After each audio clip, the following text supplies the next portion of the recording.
Hello, family. This is Kevin Binion here, and welcome to Under the Influence, where we talk about leadership from a different perspective. Glad you guys are with us tonight on this broadcast, and we are excited about what we're going to be talking tonight regarding leadership.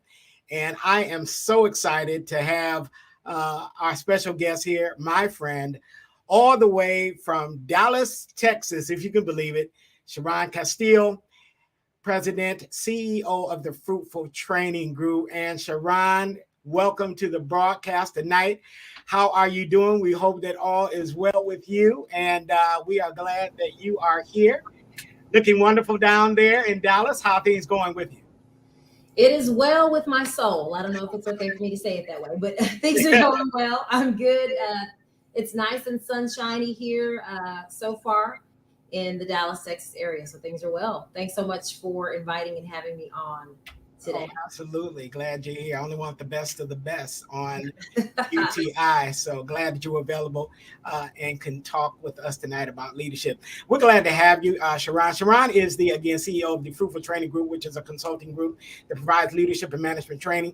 And we're glad to have her here tonight to talk about a little bit about what she's done and then to talk about leadership from her perspective. So Cherron, before we get into our questions tonight, why don't you tell us a little bit about the Fruitful Training Group, how you came up with that, your vision behind that, what's your inspiration? Absolutely. So again, thanks so much, Kevin. So Fruitful Training Group, it's a mouthful. And so the idea behind that is, or the passion behind that is I have a passion for good leadership. And I think that when the leader gets better, everyone gets better. So the idea behind Fruitful Training is providing professional development solutions that actually bear and yield good fruit, things that can be multiplied and reproduced throughout the organization. And so the intent is to come in and plant seeds that actually take root in an organization. And it's not just check the box type of training, but the idea is more of a transformational training. So it's not, hand me the attendance sheet and I'm going to check out for the 2 to 3 hours we're here, but people who are actively engaged. There's a return on investment. There are things that are tactical and practical that people can absolutely use. And so I've been doing some training and development. So I've worked in HR and did it there. I also have worked for some seminar companies and organizations and realized, there's a lot of meat that I want to put on the bones and a lot of need for that to dive deeper. And so I'm like, I'm going to spring out on my own and start something and do something to create a legacy, to create some flexibility. And that's some of the things we'll talk about today, like why people decide to go the route that they do. But I just dislike that managers are often promoted because they were good, for example, at making widgets. Mm-hmm. And then someone decided, you're the top widget salesman. You're now the widget manager. Mm-hmm. And it's a completely different skill set and they are ill prepared. And then they are doing ridiculous turnover and people are leaving because those people are not actually prepared for leadership and they're better at managing tasks. And so how do we get in there and help people to do better in those arenas? Well, that is great. That is great. So I can tell just by your response that you're very passionate about what you're doing, and that's great because that's really what we need. We need passionate leadership in corporate America. We need passionate leadership in the marketplace. And so I'm so glad that you're contributing that kind of passion to leadership. So thank you so much for what you do. And we know that you are successful and we know that you're going to continue to be successful. And we're just excited about hearing a lot of the wisdom and knowledge that you have given to your clients in your space in the marketplace. So let's get into the show tonight and talk about, some things regarding leadership from your perspective. So Cherron, the last couple of years, even in the pandemic state, we had a lot of women start businesses. A huge percentage of women of color start businesses. What do you think attributed to that growth? It's kind of a supernatural growth in that space. So what do you think contributed to that? I think the obvious low-hanging fruit, I may keep going back to fruit since Fruitful Training Group, but I think the low-hanging fruit to that answer is the pandemic. But Aside from that, it's, I think, the realization during that time of people needing, or women and caregivers needing flexibility, realizing their worth, looking for opportunities, or seeing they've been overlooked for opportunities. And it's, you know what? I was talking with a friend about this even just today. A representative sample that came even from a TV show, but how real it was. There was a family business, and a daughter was older than the son, and very smart and intuitive, and understood the business really well, better than her brother. But the father insisted that it was the brother who was taking over. And so she's just very frustrated. And so this patriarchal society, right? That's like, no, it's going to be the guy. It's the man. And she came up with a really good idea and shared it with her brother. And it's like, I plan to share this with dad. And he discouraged her and was like, Dad is never going to go for that. It's not going to be a great idea. That's not going to work. And she's like, well, I'm going to pitch it to dad anyway. Well, before she could, he did. Mm-hmm. And dad liked the idea. And so when they were sitting at the dinner table, dad looks to the son, is like, tell me more about this idea. And in that moment, she started seeing red, like, I cannot believe you. Wow. Well, if we transfer that to corporate America and why are people leaving, it's those moments in which, if I have a great idea, someone else is taking credibility. They've stole it from underneath me. They have not validated who I am and my success. So I can either keep kicking against this system that may not change, and it depends on the industry and who the leader is. And so I think some people have experienced that, or women have experienced that, and they're like, no more. I'll take these services elsewhere. And then also, how do I have the flexibility I need? I'm sure you're familiar. One more thing with like this Forbes article, when it said more and more women are starting businesses. Mm-hmm.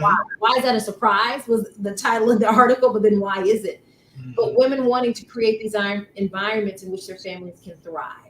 So if I can be more flexible, have time at home, still offer these services in a different way and bring other people along, then I'm going to go for it. And if you've already benched me, so to speak, or put me at home during a pandemic anyway, mm-hmm. I say might as well.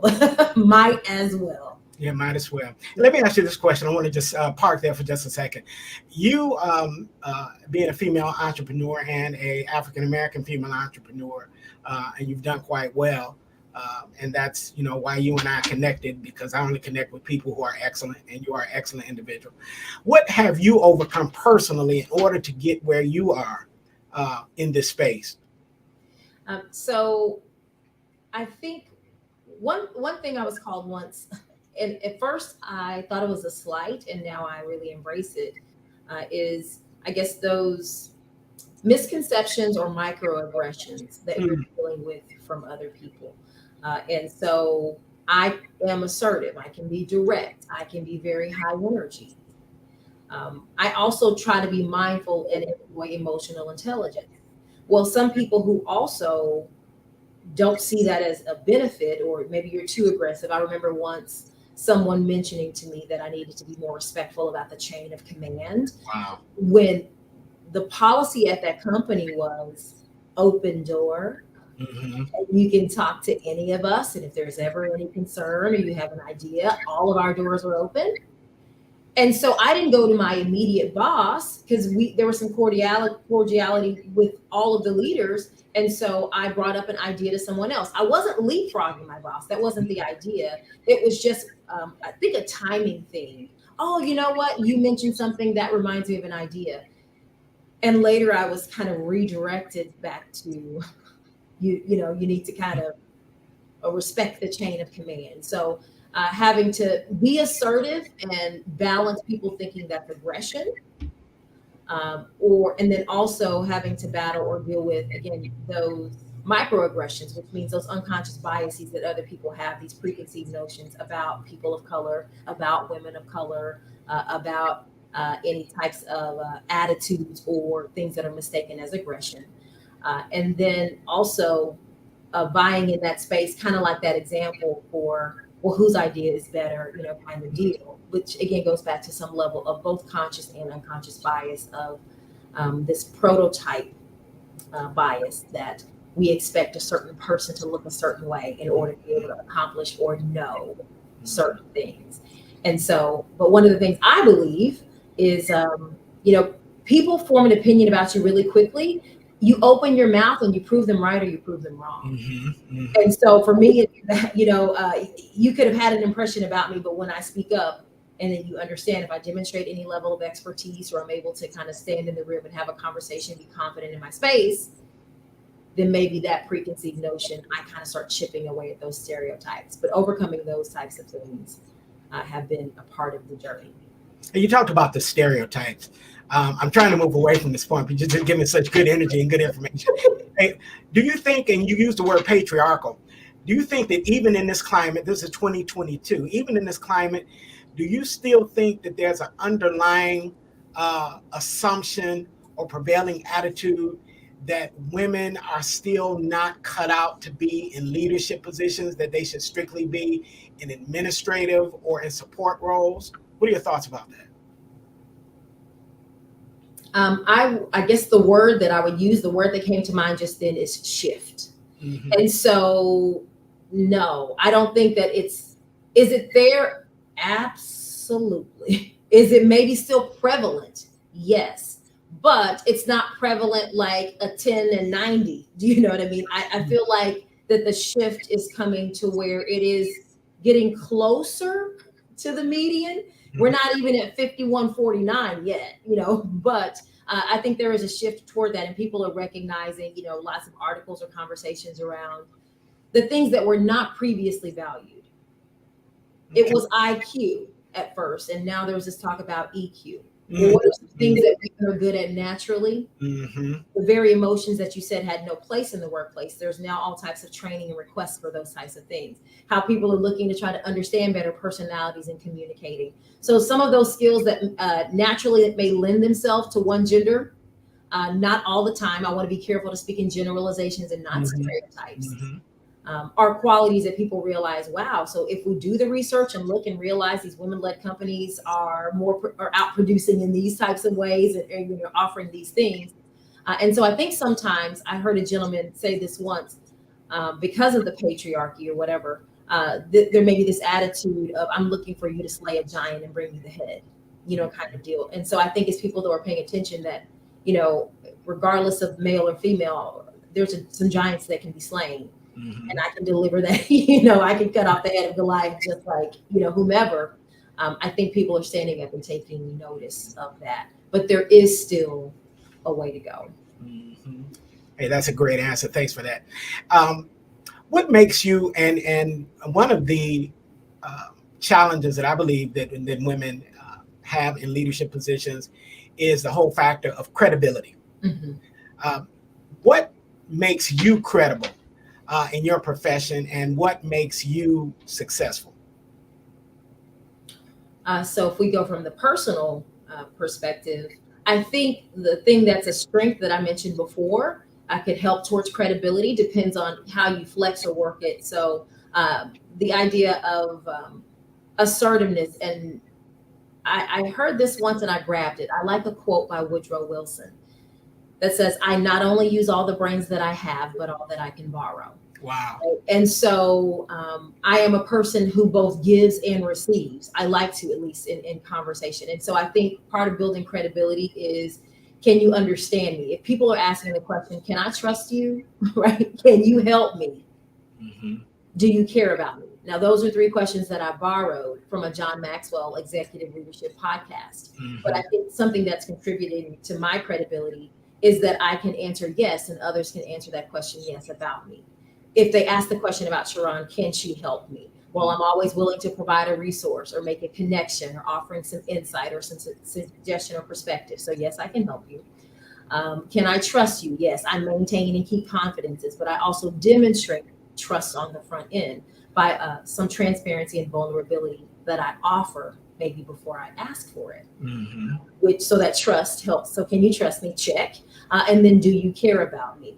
Absolutely. So that relational aspect, because, leadership is about relationship, not just about right? And so demonstrating relationship or care for people, that doesn't mean I'm braiding your hair and we're singing kumbaya and, come on to my kid's recital kind of deal. But taking a moment to remember names of your kids or people, situations, and referring back to them later. Do you care about me? So I may check on you first, before I check on the assignment, or making sure that people have what they need and are getting the support that they need, so forth and so on. So I believe for me, being able to answer those questions: do you care? Can you help me? Can I trust you? Help with building the credibility, as well as being assertive and then demonstrating some level of expertise or knowledge. Okay, that's great. Um, you are a leadership training specialist, and what when you look at leadership, both on the male and the female side, because we don't want to differentiate or even have any biases, but when you look at leadership in today's client, what do you see as some of the deficiencies that leaders are demonstrating in their respective assignments? So at the risk of sounding like a broken recorder, I think that a lot of people who are in leadership got there probably on their technical expertise or their subject matter knowledge, and not so much because of their ability to inspire or motivate others, or to be, I heard, I'm going to steal something from a guy, Craig, that guy that does a leadership podcast. I guess I'll spare the name since we're promoting our podcast here, but a podcast that I've heard is so the idea of, I lost my thoughts, and we're going to have to go back. I was about to go somewhere. Repeat the question because rewind. Yeah. I'm gonna take a drink. What are the biggest, when you look at leadership, what are the biggest areas of deficiency that you see? Where are we lacking as leaders right now? So I think so. What I was mentioning was I believe emotional intelligence, because people got there on their technical skills, is what I was saying a minute ago. So they got there technical, but not because they have the ability to influence and lead others. And I think that so emotional intelligence and really being mindful of culture and relationships. Mm-hmm. I think those have been significantly discredited. And so I think with time, people realizing, do people really respect me when I'm not in the room, or is it only based on fear, or am I resting just on my position? So there's a book, The 5 Levels of Leadership. And I think a lot of people, what the deficiency I see is the first level of leadership is position level, where people go based on the authority they've been given or the title that's been put behind their name. And sometimes I say it's kind of like that mom or dad, you say because I said so, or because I told you so. And so I think the deficiency is that people kind of get stuck there and don't move from people following you because they have to people following you because they want to, or giving you permission to lead them. And so really that's that sweet spot of how do we work on the relationship and the trust and the emotional intelligence and the not just because I said so, but using your leaders need to work towards, in my opinion, using their position to support their employees instead of the other way around. Okay. So that brings me to this point, which is good. So what happens then when you are in a subordinate position and you have to follow a leader or someone in a leadership position that's really not qualified to be there? How does that person respond to that leadership or the lack thereof? So, you have a couple of options, right? You can love it or leave it. So if we're going to work toward loving it, then, I believe in the idea, the concept that the situation may not change, or you may not change the situation, but the situation can change you. And so if I need to then work on how do I allow this to work toward my benefit, Is there still something that I can work on? And how do I, the idea of managing up? How do I manage up or lead up? And I'll share a quick example. So my son was in the 10th grade and was not doing well in a math class. And when I saw those grades, I'm like, sir, what's going on? And the response was, well, my teacher doesn't teach us. Well, son, what do you mean the teacher doesn't teach you? Like, I mean, my teacher doesn't teach us. Like, he just gives us worksheets and just says, let me know if you have any questions, but doesn't ever actually teach or help. And so I said, okay, let me make a couple of things clear that you may be aware of. Your teacher has both a high school diploma and a degree. You are working toward the first. So what are you going to do to make sure that you pass the class and get what it is that you need out of it? And then he would say, but he should know, and he's supposed to, and he's not doing this, and that's his job anyway. He's getting paid to teach us. And so all of this ownership he kept putting back on the teacher. And I'm like, you know what? I understand there obviously is a lack going on. Let me ask you this, son/employee. Have you ever communicated to the teacher what you need? Well, I shouldn't have to ask because he should know. So here's what I'm going to ask you to do, son. When tell me this, when you get a worksheet, what do you do? Well, we go sit down and we try to work on it, or we look up stuff on YouTube, or we're all struggling. So I said, do you ever ask any questions? Well, no. Well, why not? Well, none of us wants to, go there and look dumb, and it doesn't seem like he cares anyway. And so again, all of this ownership was on the leader, that my leader should be doing this and should know this, and you're getting paid the big bucks, and you're the one that has the office, and your name is the one that's on the door, so I shouldn't have to. And my thought is like, that's almost like being in a boat that you see is sinking. You're in the boat, and all you're doing is eating popcorn and watching. Like, well, if he's not gonna say nothing, I'm gonna. What sense does that make? Yes. So I encouraged him. I said, here's what I'm going to ask you to do, son. And if you don't get a response, then let's move forward, or I'll get involved. But here's what I'm going to ask you to do is the next time that you're in class and you get a worksheet, don't call the teacher out in front of everyone, right? Because we don't need to do that. But I want you to walk up to the teacher. And what if you let the teacher know what you need, dear employee? Very good. That's great. That's an excellent point that you're making, because, and I know that you've heard this too in your trainings, and I hear it often in the trainings that I do. Oh, our senior leadership needs to be here. Oh, our manager needs to be here to hear this. Oh, my boss needs to be here to hear this. And I'm thinking, I said, well, yeah, that may be true, and we can deal with that on another level. I think, what about the responsibility that you have in order to make your boss better? Yes. Or to hold them more accountable rather than sit back and do all the complaining. Yes. Rather, you try to be proactive as a leader without influence, so to speak, and help to make your boss better so that they can be what you're expecting them to be. And I think a lot of people, when it comes to leadership, a lot of people forget that because they put so much onus and responsibility on the person who actually has the title, making the money.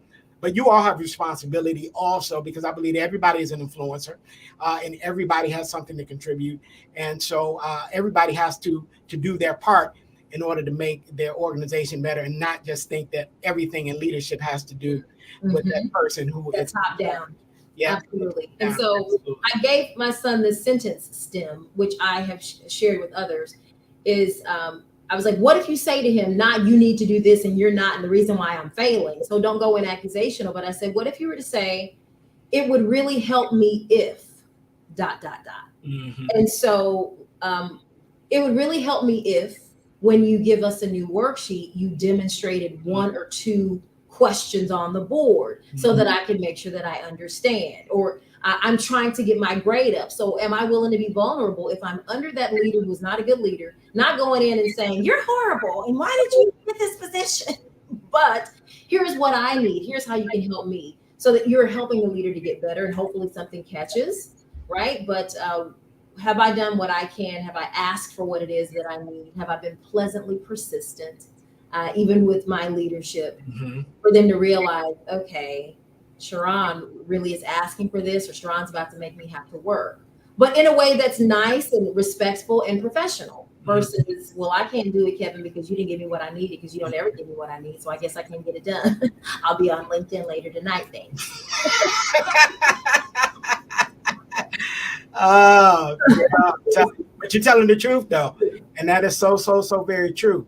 Um, Dallas is a huge market in our economy. We know Texas is the largest state in the union.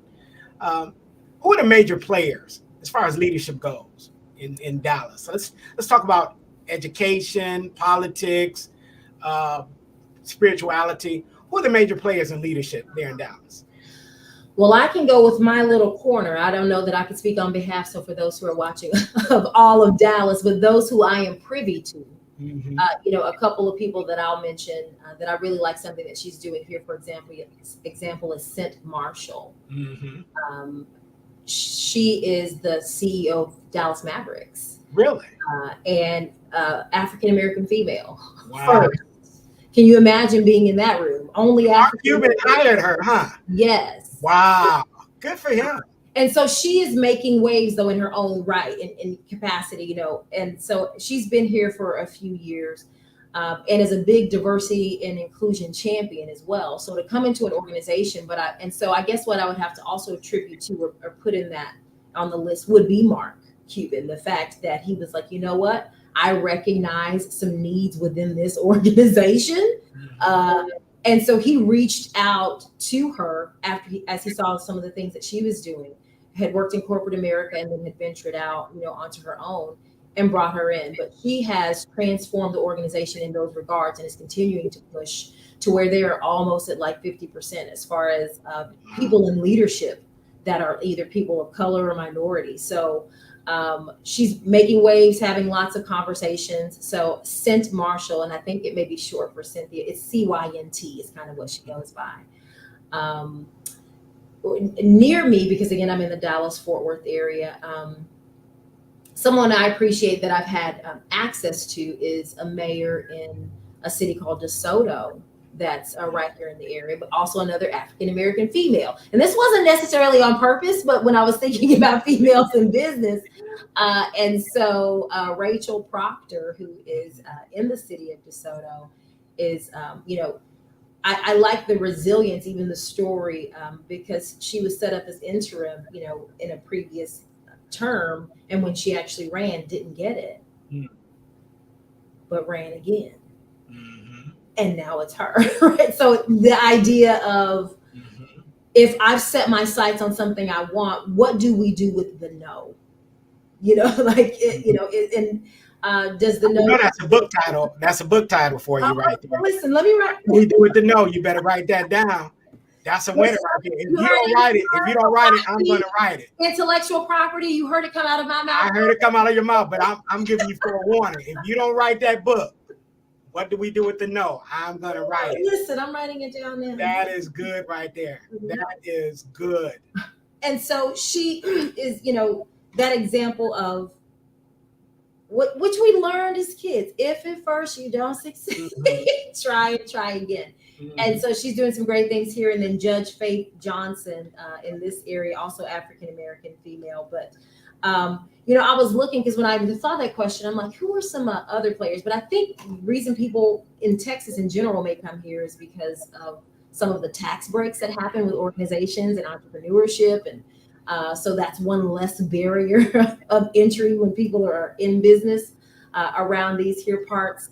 But those are a couple that I reach out to. And of course, in the faith area, obviously Texas is in the Bible Belt, right? So lots of major influencers in that regard. And one other person that I'll mention, indirectly connected, is the CEO of the TD Jakes Foundation. And her name is Hattie Hill. Okay, I've heard that name.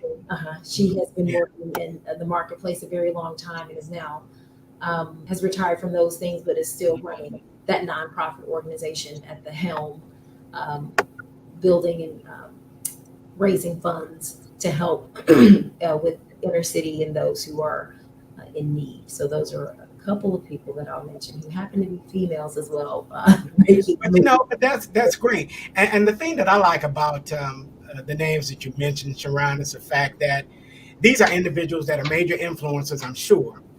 They're doing great work. They're probably very strong, Mhm. confident women doing great things.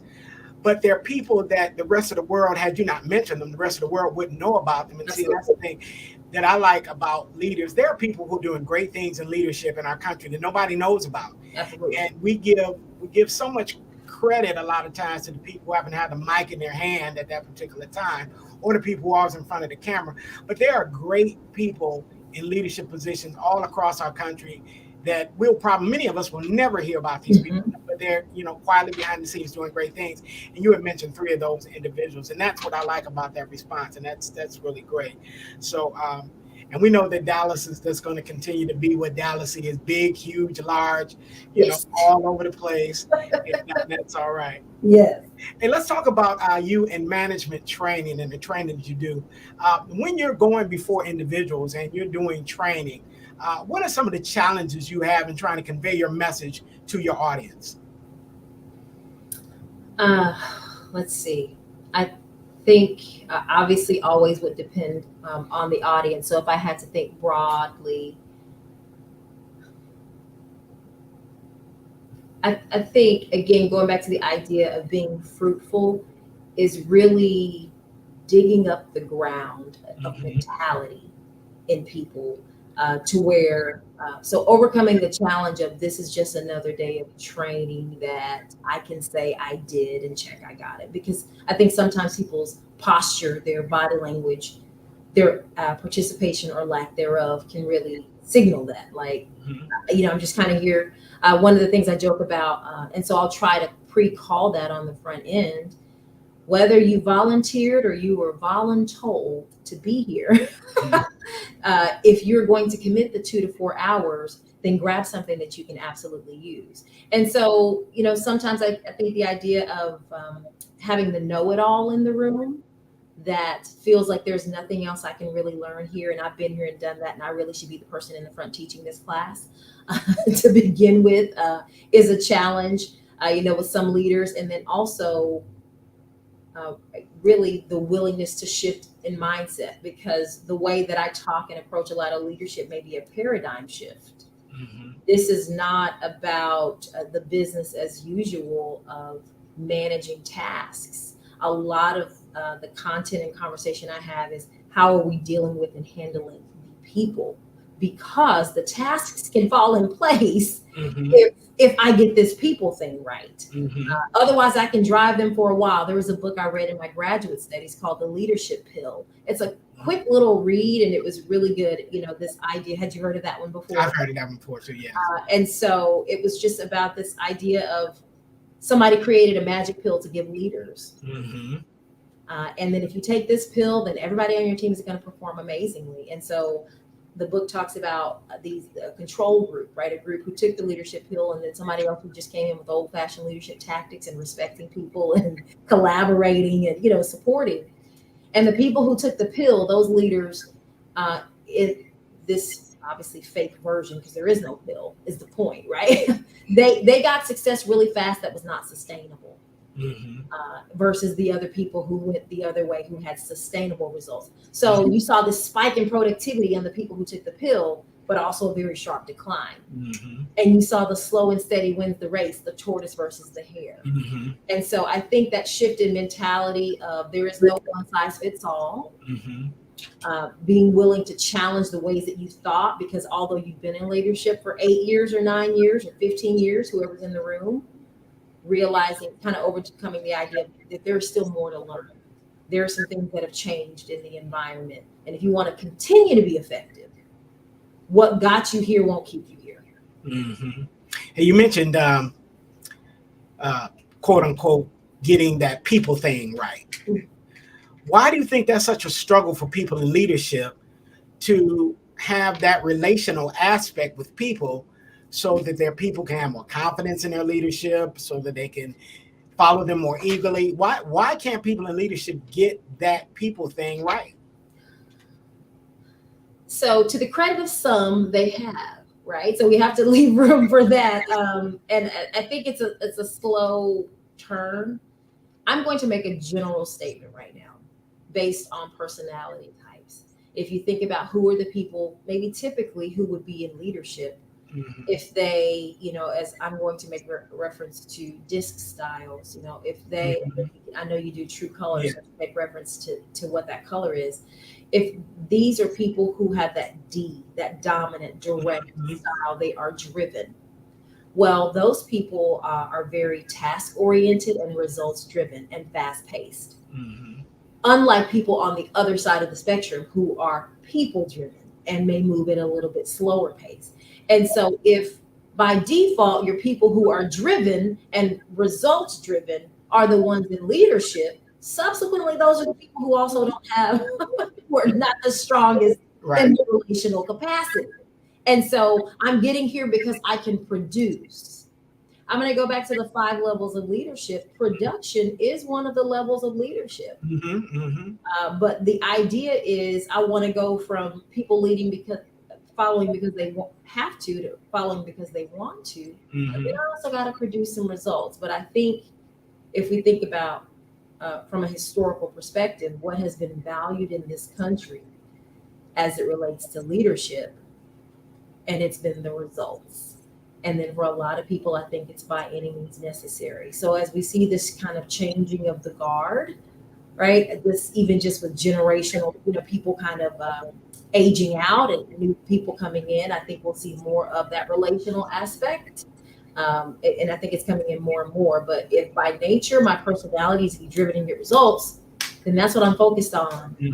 And so if that's my nature, and then the way I've been nurtured in society is to believe that relationships are not as important. The results are, the data is, getting there the fastest is. So my nature combined with that nurture has just left people in the dust.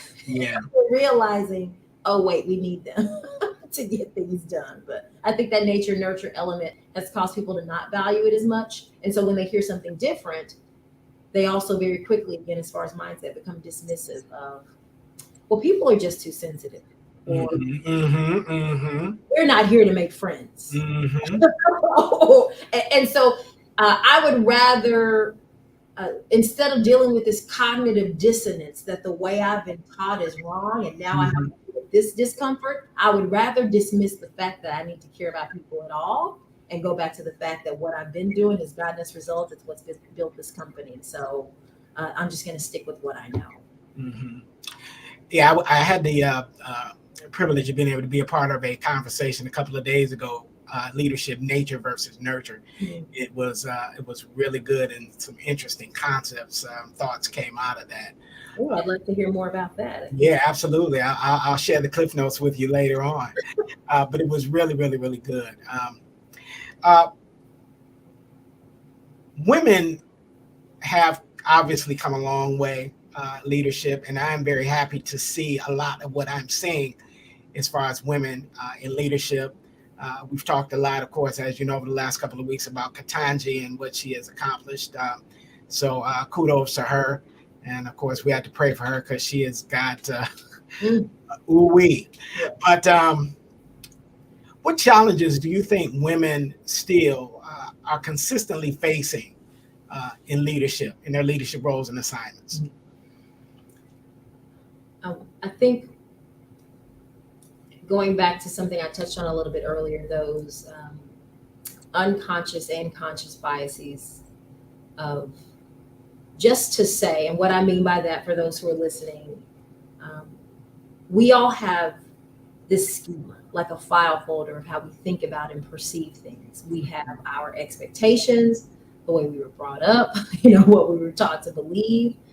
And in the business world, emotion, when you hear let me go back before I say emotion, just to say the word woman. If I say the word woman right now and I'm quiet, women in business, then everybody who's listening to us right now will have a different schema, a version of what that means or what that looks like. And for a lot of people, not all, things like too emotional or lead with their emotions or those types of biases and experiences um, are conjured up. And then what happens, I think, is that label is put there and that's all it is. And I think what's unfortunate, but where the shift or the changing of the guard is emotions, I think historically have been considered more of a liability than an asset. And if when I think about the word emotion, I think about woman, well, now you're more of a liability than an asset, right? And even women think this about other women. Some, oh no, they're too emotional. They'll lead with their emotions. And so I challenge that by saying, so with emotions, we act like anger is not an emotion. And is that an emotion that seems to be acceptable at work? Because that shows up left and right in men. And we're not talking women. So we're talking about the emotionalism, of men and women. So I think something that women are having to face is the stereotype about being emotional, and that being considered more of a liability than an asset. So needing to switch that, because could I also use anger? Could I use care and concern as an asset? Would that build trust with my people, right? Would that build confidence and credibility? The thing that you told me to ignore all this time. So I think that's one thing. I think another, time in or time commitments, but we have to look at what was working and working hours based on. And I was listening to a little snippet in a Forbes article that talked about how, I guess historically, it was either men in the workplace, right? Single men or a married man who had a woman back home to take care of things. Right? And so if I now, in this current day and age, I'm a woman in the workplace, do I have a second job when I get off work or when I go home? So for those who have caregiving responsibilities, what does that mean? Well, why are some of these business meetings and happy hours taking place after work? That puts me at a disadvantage if I am a caregiver to even be able to participate. And if I don't put that time in, I think what some women fight against or have to fight against is time in, or that lack of time being seen as lack of commitment. And so it's not lack of commitment here, but if you're a single person, you've got all the time in the world. You can show up to 6 o'clock to that dinner, or show up on the weekend if you're not in that caregiving position. And so as we look at just from a historical standpoint, who created the standards? If we want to go there, then let's just so who created the standards? And if I wrote the book, I created the standards on what good work ethic is, then the people who look and act like me get put into that bucket of having good work ethic and being the ones who are able to be promoted and are more committed. And so the need to shake that up, I think, is a big deal. So the time in, we're dealing with the microaggressions, the biases, emotions being considered as a liability, and then obviously pay. Which, you see some people and they're doing really well, some women, but again, going back from a historical standpoint, who created the playbook? Which would still apply to even a person of color. Yeah. A woman and people of color. And then to be a woman who is a person of color, double whammy. What was that game? Whammy, no whammy, double whammy. So I think those things are still. Here's the last one that I'll mention that I'll throw on that list. Assertive in the way that we communicate. So you've got, of course, your passive on the one end, you've got your aggressive on the other, and what I like to call the Goldilocks zone of assertive right in the middle. And I think that sometimes women get relegated to the extremes and then get dismissed because they're being considered in extremes versus being in the Goldilocks zone. Yeah, we certainly still have a long way to go regarding equality in that space. We have certainly made some strides, but there's still, that whole issue of equality, and why can't I, get the same level of consideration that you get? I can't help it that I'm a woman. I've been created in this body. But certainly that doesn't take away from my ability and my competence to be able to lead or even do that job well. But on the other hand, there are some individuals who have been given an opportunity and then they don't take it seriously, and then they mess it up for themselves, but then they also mess it up for other people that are coming behind them. So what do women in leadership, what do they need to do in order to be taken more seriously so that the person who comes behind them can get the same consideration? Mm-hmm.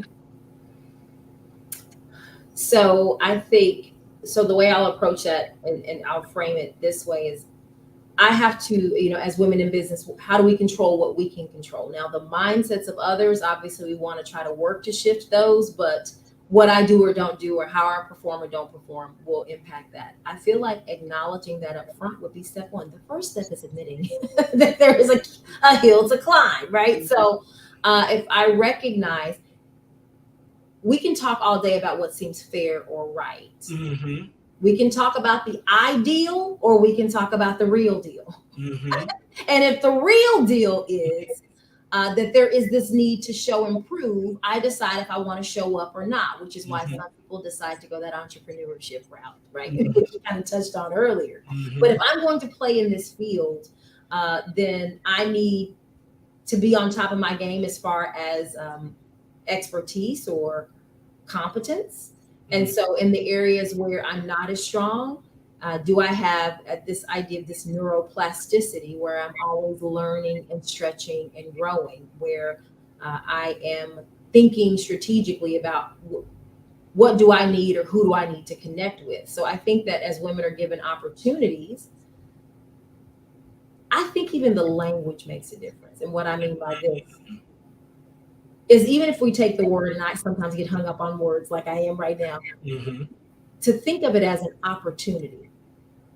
And I would apply that to anybody that's given any position, but right now we're talking to women, and not necessarily think it's my right. This can make some people mad. So heads up on that. What is your level of humility? And to consider something as an opportunity, not from a position, oh, thank you so much, I'm so glad I got this opportunity. No, not in that, because sometimes I think people go to extremes with words. But if I realize this is an opportunity to shine, to demonstrate my expertise, and to also help someone else to be able to have an opportunity, then can I treat it as such? Can I treat it as an opportunity? Not, that's right, I should have been in the room, and I don't know why y'all didn't call me a long time ago. Because what happens is that arrogance shows up. It is quite off-putting to others. And then maybe I'm not as prepared as I could be. So preparing, if it's seeking mentors, if it's talking to others in the environment, learning as much as you can, again, that neuroplasticity, continuing to grow. And approaching it, I think, as an opportunity. I think with all those things, one word I would slap across it is mindset. So, because if I go into it like, that's right, it's about time I got a seat at the table. You're right, it may be about time. And maybe you're thinking that in here, but not everything has to pass the SLO test. Yeah. The word you mentioned, the humility, that is a key word there, because your expectation is one thing, but the timing of the fulfillment of your expectation is another thing. And people, men and women, they believe that they are entitled to certain opportunities, which may be true, but are you ready for the opportunities that you think that you're entitled to? And that's male and female, which leads me to my next question. So what do women need to do to position themselves more for those opportunities when they do present themselves? So there's a phrase, it's kind of like a colloquialism. So the first thing that came to mind, and I've been a part of a women's group that's been talking about this, the idea, you may have heard, stay ready, and then you don't have to get ready. So if you stay ready, then you don't have to get ready. And so what is the prize that my eyes are on? I'll share a story from a friend. She said that she had been out of town for work, and came back and was headed to an event, but just kind of went, didn't prepare ahead. Wasn't sure what the event was because she went with a friend and got there, and people started talking business and got sat at a table where someone approached to say, well, tell me about what you do. And in that moment, the elevator pitch wasn't ready. Mm-hmm. The business cards were not on hand. Mm-hmm. And what she admitted, to us is she said, I actually shared with them what I used to do, not even the growth that I've had. Mm-hmm. And so because of being indoors or away from people, hadn't necessarily had to pitch herself in that way. And so the realization, or, the lesson learned, because if you fail, at least you fail forward, is the idea. And so the lesson learned is, how do I stay ready for thinking about those what ifs, or when that opportunity comes up and colleague is out sick and they're looking around for who is that person going to be that's going to take over for the next 3 to 6 weeks. So what I'm doing in the meantime is I am establishing myself as a resource, as maybe a subject matter expert. So even if I'm not the person that's on stage, do I know enough about what's happening on stage? Mm-hmm. Do I have that information? Am I studying? Almost like that understudy idea, right? Yeah. Like the person, acting. Yeah. So, do I have the information, the insight, the know-how? I was a school teacher at one point, and I'll make this a quick story. I've shared a few. So when I was a teacher at a middle school, I had only been there 1 year, and the leadership had already approached me about leadership. Mm-hmm. And there are other teachers who had been there a while that had not gotten that same approach. Mm-hmm. And so the question is like, well, why is it that they want you to be like, how is it they're already asking you to do that? So I was confident and competent. So whenever there was a conversation, I was ready for whatever it was, but I also asked questions. So competent and confidence wasn't always being the smartest person in the room, but am I willing to learn and demonstrate learning? So I asked lots of questions. So I showed and demonstrated a willingness to learn and be taught and listen. And then whenever it was time to speak, I did not have to be the first person in the room to speak. But what I said, even if it was small, could be impactful. If I asked questions in meetings, it was a question that multiple people wanted to know the answer to. And it was, so it was something that other people would even look over to me and say, good question. Yes, I was wondering that, or I was thinking that. Mm-hmm. So can I do that in the meantime? Preparing for what's happening on the main stage instead of looking at the main stage upset, saying, I wish I was there. Because if the spotlight turned on you, would you actually be ready to be there? So stay ready. If it's learning, if it's taking training, if it's connecting with a mentor or the person who's in the position that you want, just asking questions and learning and absorbing as much as you can in the meantime, so that, when my number is called, hey, I'm ready. I've got the knowledge, the skills, the expertise. In the meantime, I've been helping others and supporting the vision of someone else. Mm-hmm. Instead of just saying it's about me. Mm-hmm. Girl, our time is running out, but I got to ask you this one last question.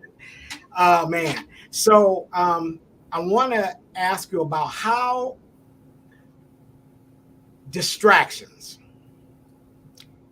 men and women have them. They prevent them from doing what they need to do. What are the primary distractions that women face in moving to that next level of success, and how can they overcome them? I think one distraction would be outside the workplace. Like, I wear multiple hats. Like, there's different titles that I have. Mm-hmm. And so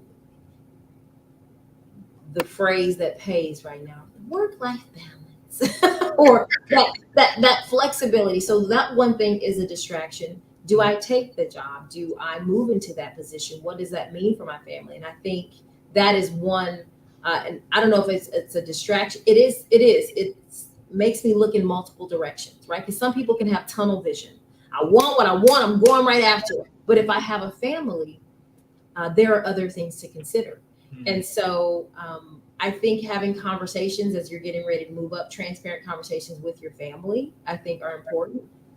Those what ifs, and what do we do, next? And so I would encourage like a what if journal, Like, what if I do, this position is coming up, what if I do get it? What does that mean for my family? What if my kids don't like this? What if my husband does object? Or what if, and so writing down all of those what ifs, because the first thing you do is get it out of your mind so it's not making you go crazy, but then start actually answering those questions.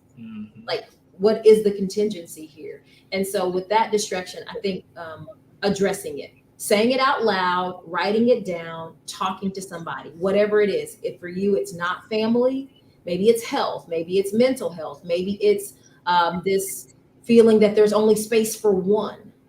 And so changing mindset again from a scarcity mindset of, well, there's only one woman that's going to be able to be there. Or there's only one person of color that they're going to allow in the room. So changing from that scarcity mindset to thinking, whatever opportunities are for me, I will be ready. I will stay ready and not have to get ready. And I'm not going to allow that scarcity mindset to become a distraction that knocks me off my game. I've already thought about the what ifs, whatever my situation is.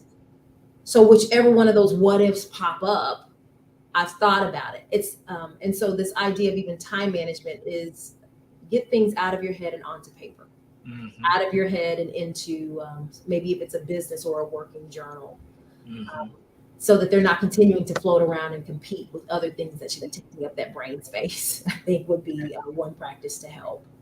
Okay, that's really great. So when I have you on the show the next time, we're going to go a little deeper with that question. Okay. Okay. That was just like, just scratching the surface. Yeah. I want to really talk about that. So we're going to next time get ready and we're going to go there.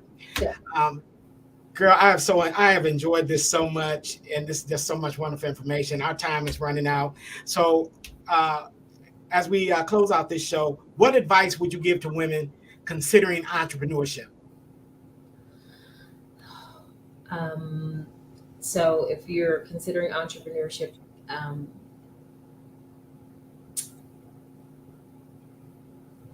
there was 5 things that popped in my head right then. Write it down. And, I think the research, but do it. Do not go into analysis paralysis. Let me say that. So real quick, no analysis paralysis. Do your due diligence. What is the market? Is there a need for my market? I've seen things about maybe testing it out, sometimes with smaller groups. Do it, even if it's on the side. Figuring out what level of interest or need is there for what you want to do. But what you'll hear me keep sprinkling in is to do it and to try it. And even if you do it afraid, but make a plan, determine who the support system is going to be. Because if you go out super haphazard, you'll fail, and that'll make you think you shouldn't have done it to begin with. And that may not be the case. It's just the way that I approached it may not have been the right way.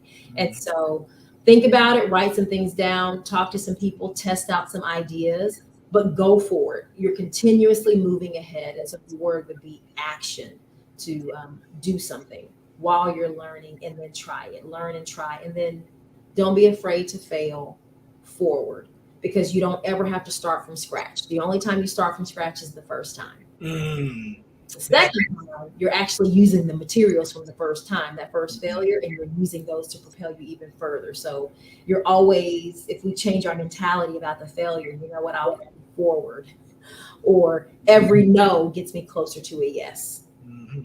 And there you go with that no again. Yeah. What will you do with the no? So yes. I'm going to give you until tomorrow to write that book. So if you don't finish it by tomorrow, girl, wow. I'm going to write it. I'm going to preach it. I'm going to do something with it, because I'm going to tell you, when you said that, my spirit just went crazy. Okay, nice. So we might have to co-write it. Okay, check. Yeah. Okay. All right. So let's talk about that later on. Cherron, thank you so much, girl. You just gave us so much wisdom, knowledge. You are such a success, and we just appreciate you. And what you're doing now with your business model down in Dallas. And anybody watching the show tonight, if you're in the Dallas area, Dallas-Fort Worth area, you're in any part of the South, you need some excellent leadership training, please call this woman at the Fruitful Training Group, because she is just dynamic and inspirational and knowledgeable and smart, and I could go on and on and on. But she is that person, and you want to get her into your leadership training because she would definitely make a difference and impact. Cherron, thank you so much again for joining us on the show tonight. We will have you again in the future. Thank you so much. And thank you for being a part of Under the Influence, and thank you for being the influence that you are. Thank you so much. Thank you so much. I appreciate you. All right. Appreciate you. Well, family, thank you for being a part of the Under the Influence broadcast tonight. And boy, what a great show that we had with Cherron Castillo, President and CEO of the Fruitful Training Group. And we just want to encourage you tonight to remember that everybody is an influencer, and everybody can. So wherever you are, the marketplace, business, school, education, ministry, use your influence. Remember, don't think about being here. Thank you again, Rob. I thank all of you for watching the show tonight. Join us on Mondays at 7 Under the Influence. We give a shout out to our producer, Charmaine Dexter Ashley tonight. Our technical advisor, Marcel Copeland, and all of you. Thank you for being part of the Under the Influence broadcast. And we will see you again next week.